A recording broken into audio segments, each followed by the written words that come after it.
नाज़रीन गिरामी अस्सलामु अलैकुम रहमतुल्लाहि व बरकातुहू। सीधी बात के ताज़ा तरीन प्राइम टाइम में आप लोगों का इस्तकबाल है।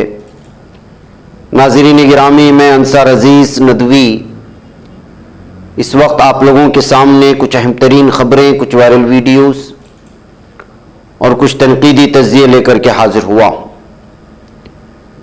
नाज़रीन गिरामी, तमहीदी तफसीलात में जाने से पहले आप लोगों को इत्तला कर दूं कि मुश्तरका कुर्बानी का ऐलान आप लोगों के सामने आ चुका है। लिहाजा अय्याम भी करीब आते जा रहे हैं। जल्द से जल्द नाम लिखाने के लिए नीचे दिए गए व्हाट्सएप नंबर पर आप मैसेज करें, वहां आपको सारी तफसीलात मिल जाएंगी। आइए नाज़रीन गिरामी, सबसे पहले इस वक्त हज बैतुल्लाह के लिए पूरी दुनिया से लाखों की तादाद में आज़मीन हज जमा हो चुके हैं और हज के अरकान भी अदा करेंगे जब इसका वक्त आएगा, बल्कि अभी 2-3 दिन बल्कि 4 दिन ही बाकी हैं। जाहिर सी बात है कि इतनी बड़ी तादाद में सहूलियात को संभालना, इतनी बड़ी तादाद में मौजूद आज़मीन हज के लिए सिक्योरिटी फराहम करना, उनकी रहनुमाई फराहम करना एक चैलेंज है। ऐसे में सऊदी हुकूमत वाकई काबिले तारीफ़ है कि जिस अंदाज में वो सहूलियात फराहम करते हैं, आज़मीन हज का ख्याल रखते हैं और उनके लिए हर तरह की सहूलत फराहम करने की कोशिश करते हैं, ये वाकई काबिले तारीफ़ है। यही वजह है कि सिक्योरिटी फराहम करने के लिए एक मार्च की वीडियोस इस वक्त हम लोगों के सामने आ रही हैं कि ये तमाम के तमाम फ़ौजी इस वक्त हरमैन शरीफैन में तैनात से पहले मार्च करते हुए और अलग अलग अंदाज में इस वक्त नज़र आ रहे हैं। ये सब के सब जो है आज़मीन हज की खिदमत के लिए मामूर किए जाएंगे और वहाँ पर जो है उनकी सिक्योरिटी का ख्याल रखेंगे। आइए इसको आप देखें, मैं फिर लौटता हूँ।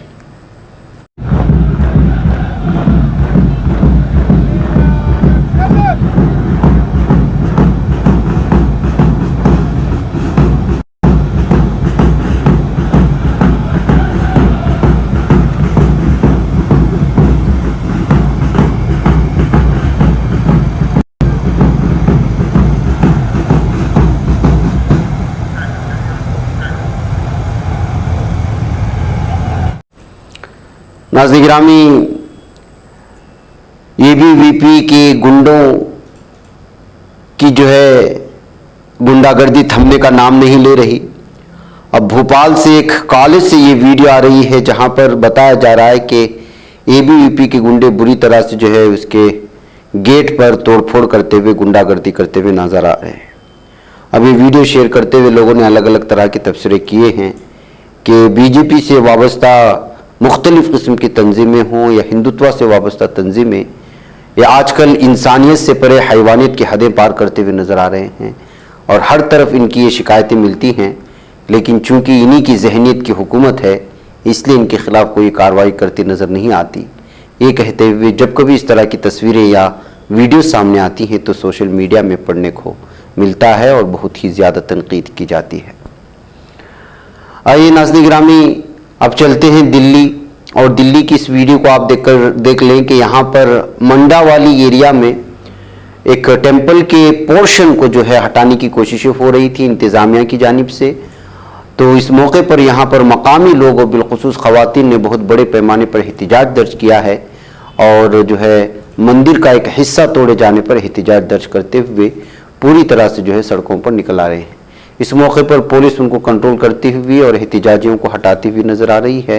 और अब जो है अलग अलग तरह की तफसीरें यहाँ पर सामने आ रहे हैं कि कहीं दरगाहों को गिराया जा रहा है, कहीं मस्जिदों को गिराया जा रहा है, कहीं मंदिरों को गिराया जा रहा है और डेवलपमेंट के नाम पर जो इस वक्त यहाँ लोगों के जज्बात के साथ खेले जाने की कोशिशें हो रही हैं। ये कहते हुए जो है तमाम हुकूमतों को तनकीद की ज़द में लेते हुए इस वीडियो को शेयर करने की कोशिशें हो रही हैं। यही वजह है नाज़रीन गिरामी के इस मौके पर जो सूरत हाल भारत की बनती जा रही है, उसको अपोजिशन के लीडरान हिंदुत्व एजेंडे को थोपने की बात कर रहे हैं। अब बिहार में तेजस्वी सूर्या ने भी पूरी तरह से साफ और वाज़ेह कर दिया कि जो है किस तरह से यूनिफॉर्म सिविल कोड को लेकर के और भी बहुत सारी चीज़ों को लेकर के जो बहस जारी है, उसमें दरअसल यहाँ की हुकूमत जो है वो उसकी कानून की उसको कोई परवाह नहीं, मुल्क की तरक्की की उसको कोई परवाह नहीं है, मुल्क के बाशिंदों की और मुख्तलिफ समाज और तबकात को उसकी कोई परवाह नहीं है। आरएसएस का एक मखसूस एजेंडा है और उसी एजेंडे को जो है पूरी भारत पर थोपने की कोशिशें कर रही है। ये कहते हुए तेजस्वी सूर्या ने जो है आरएसएस को बराह रास्त और बीजेपी हुकूमत को तनकीद के जद में लिया है। आइए तेजस्वी सूर्या क्या कह रहे हैं इसको सुन लेते हैं। इतिहास को ही बदलना चाहता है, इसमें तो हम लोग पहले से ही बोल रहे हैं, इसमें नया क्या है। ये लोग काम से मतलब नहीं है, इनको हम बता न रहे हैं। आरएसएस का अपना एजेंडा है, उसको संविधान की जगह पे लागू करना चाहते हैं। ये लोग देश को तोड़ना चाहते हैं, ये लोग देश में अमन चैन लोगों के बीच से छीनना चाहते हैं, मतभेद पैदा कराना चाहते हैं, एक दूसरे के प्रति घृणा पैदा कराना चाहते हैं। और ये देश की खूबसूरती है डाइवर्सिटी, और इसी को खत्म करना चाहते हैं ये लोग। केवल जो है राजा की तरह राज करते रहे। क्या मतलब है भाई? नाम बदलने से क्या हो जाएगा भाई? कई योजनाओं का इन्होंने नाम बदला, राज्यों पर इतना भार डाल दिया। पहले 90-10 था, 90% केंद्र सरकार देता था, 10% राज्य सरकार को देना पड़ता था। नाम बदल दिया, राज्य पर 50-50 शेयर कर दिया, 50% अब देना पड़ता है बिहार जैसे गरीब राज्यों को। अच्छा, जिन शहरों का नाम भी बदला है या योजनाओं का नाम बदला है या संस्थानों का नाम बदला है, काम क्या हुआ है भैया? क्या फायदा हुआ देश को इससे? और नाम बदलने में इतना खर्चा होता है। नाज़रीन गिरामी, जब कभी भी भारत के पीएम मोदी बैरून सफर करते हैं, बिलखुसूस अमेरिका का सफर करते हैं, तो भारत की मीडिया को ऐसा महसूस होता है कि इससे बड़ा कोई मौजू नहीं है। अब वो डिबेट में बैठ जाता है कि वो नाश्ता क्या खाएंगे, किसको क्या गिफ्ट दिया, किसको किस तरह से हाथ मिलाया, गर्दन में शाल कौन सी थी, कौन से कलर की सदरी थी और क्या किस्म का उनका जोड़ा था, न जाने, जिससे आम आवाम को कोई मतलब नहीं है। ऐसी चीज़ों को दिखा दिखा करके यहाँ का गोदी मीडिया लोगों को बहकाने की कोशिश करता है और 130 करोड़ या 20 करोड़ की आबादी को पागल समझता है यहाँ का मीडिया। अब देखिएगा कि एक तरफ जो बहस चल रही है कि बाइडेन से मुलाकात करेंगे तो किस तरह की बात होगी, उनके बात करने का अंदाज क्या होगा, किस तरह का लिबास पहनेगा, कौन सा कलर होगा, जूते कैसे पहने जाएंगे, उतरेंगे कैसे, कैसे उनको रिसीव कर लिया जाएगा, ये सब बहस हो रही है। लेकिन वहीं पर जो अहम तरीन बहस वो नहीं हो रही है। उसी मुल्क में न्यूयॉर्क की सिटी में ये इस वक्त जो है स्क्रीन वाली ये ट्रक घूम रही है जिसमें बाकायदा जो है पीएम मोदी पर तनकीद किए जा रहे हैं और उनसे पूछा, यहाँ की हुकूमत से सवाल करने के लिए कहा जा रहा है कि पूछे कि अगर आखिरकार मुसलमानों का कत्लेआम क्यों हो रहा है, जेनोसाइड क्यों हो रहा है, क्यों उमर खालिद जो है वो बगैर किसी ट्रायल के गुज़श्ता कई महीनों से जो है जेल में बंद है, क्यों जो है यहाँ की खिलाड़ियों के साथ जबर किया गया, जुल्म सितम किया गया, क्यों जो है मणिपुर जल रहा है, क्यों सिखों के साथ जो है नाइंसाफ़ी हो रही है। अलग अलग तरह के सवालात करते हुए इन तमाम चीज़ों के एक ट्रक पूरे न्यूयॉर्क सिटी में घूम रही है, उस पर कोई बहस नहीं कर रहा है। हाँ, बहस हो रही है तो वो ये कि जो है बाइडेन की बीवी को जो है पीएम मोदी ने किस कलर का डायमंड दिया है। अब बाइडेन की बीवी को जो डायमंड दिया गया है उस डायमंड से और भारत के अवाम से क्या मतलब है। एक तो वैसे भी मणिपुर जल रहा है, इस दौरान पीएम मोदी साहब के दौरे को लेकर के पूरे अपोजिशन इस वक्त निशाने पर ली हुई है, तो मोदी उस पर बहस करने के बजाय, मोदी मीडिया उस पर बहस करने के बजाय डायमंड के रिंग का कलर पूछ रही है। ये है इस वक्त के भारत के सहाफत की गिरावट की इंतहा।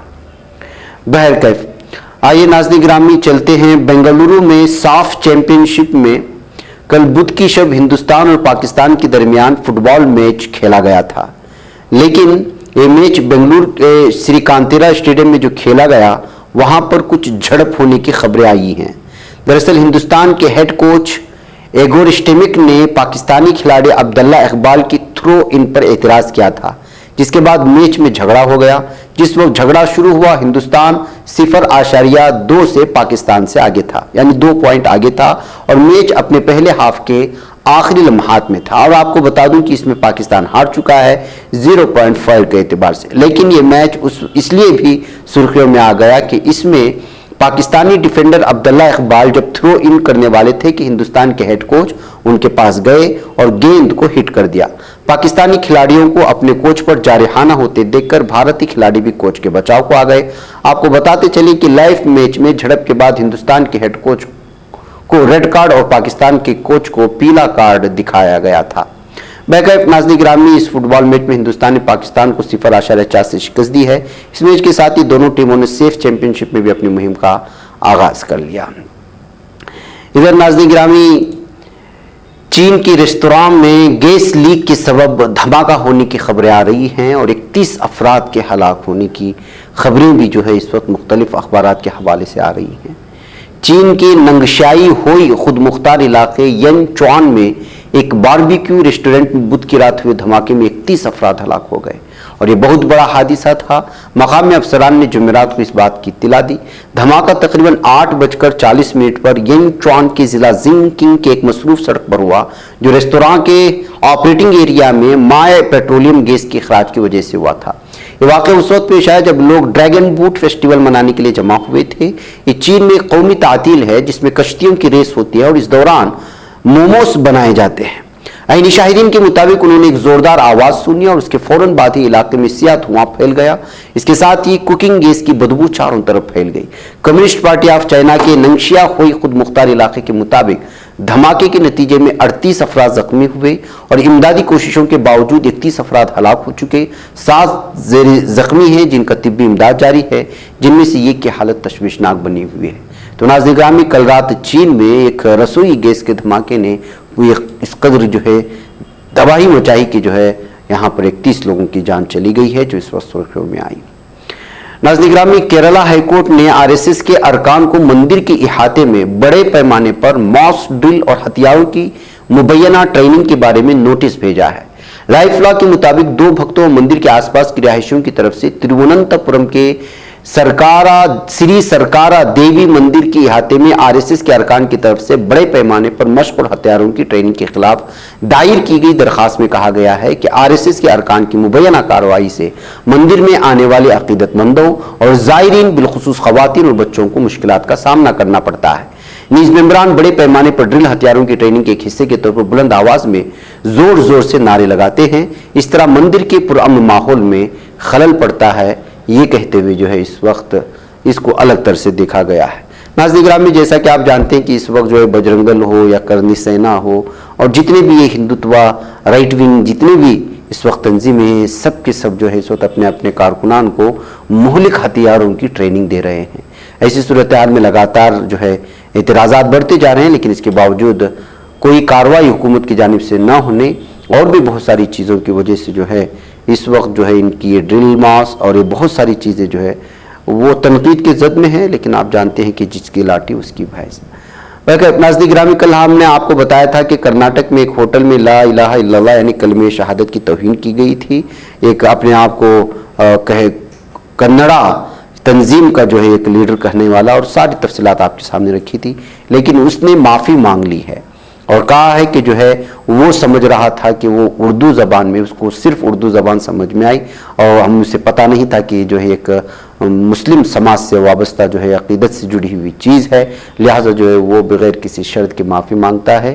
कन्नड़ा ज़बान की हिफाजत के लिए वो इस तरह जब किसी दीगर ज़बानों के बोर्ड देखता है, इस तरह की चीज़ें देखता है, तो वहाँ पर एतराज़ जताया जाता है। कहते उसने इस वक्त कर्नाटक के मुसलमानों से माफ़ी मांग ली है। आप इसको देखिए, कन्नड़ा में है। मैं फिर लौटता हूँ। ನಮಸ್ಕಾರ, ನಾನು ರಮೇಶ್ ಗೌಡ ಅಂತ ಮಾತನಾಡೋದು. ಮೊನ್ನೆ ನಡೆದಂತಹ ಘಟನೆಯ ಬಗ್ಗೆ ಮಾತನಾಡ್ತಾ ಇದ್ದೇನೆ. ಅಲ್ಲಿ ನಾನು ಹೋದಾಗ ನನಗೆ ಕಂಡಿದ್ದು ಅಲ್ಲಿ ಒಂದು ಉರ್ದು ಬೋರ್ಡು, ಅದು ದೇವರ ನಾಮಫಲಕವ, ಅದು ದೇವ ಸ್ಮರಣೆ ಅಂತ ನಮಗೆ ಗೊತ್ತಿರಲಿಲ್ಲ. ಹಾಗಾಗಿ ಅದು ಒಂದು ಉರ್ದು ನಾಮಫಲಕ ಅಂತಾನೆ ನಾನು ತೆಗೆದಿದ್ದೇನೆ ಹೊರತು ಯಾವುದೇ ಧಾರ್ಮಿಕ ಭಾವನೆಗಳಿಗೆ ಧಕ್ಕೆ ಬರುವಂತಹ ವಿಚಾರದಲ್ಲಿ ನಾನು ಮಾಡಿಲ್ಲ. ಆ ಒಂದು ಬೋರ್ಡ್ ಅನ್ನ ತೆಗೆದಿರೋದ್ರಿಂದ ನಿಮಗೇನಾದ್ರೂ ಮನಸ್ಸಿಗೆ ನೋವಾಗಿದ್ದರೆ ನಾನು ಕ್ಷಮೆ ಕೇಳ್ತಾ ಇದ್ದೇನೆ. ಆದರೆ ಕನ್ನಡದ ವಿಚಾರದಲ್ಲಿ, ಕನ್ನಡ ನಾಡಿನ ವಿಚಾರದಲ್ಲಿ ನಾನು ಯಾವುದೇ ರೀತಿಯಾದಂತಹ ರಾಜಿ ಆಗುವಂತಹ ಪ್ರಶ್ನೆನೇ ಇಲ್ಲ.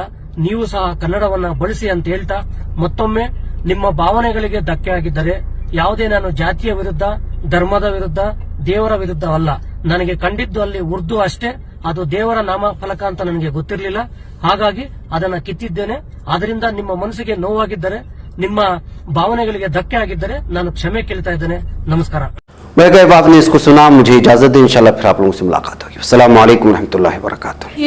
बच पाता है कोई सहाफी की निगाहों से मिलाता है ये लोगों को मोहब्बत की पनाहों से। करम और दर्द मंदी का है एक संसार सीधी बात। अजीमत जुर्अतो हिम्मत का है इजहार सीधी बात। अजीमत जुर्अतो हिम्मत का है इजहार सीधी बात। ये चैनल हक निगर बनकर कुचल देता है फितनों को।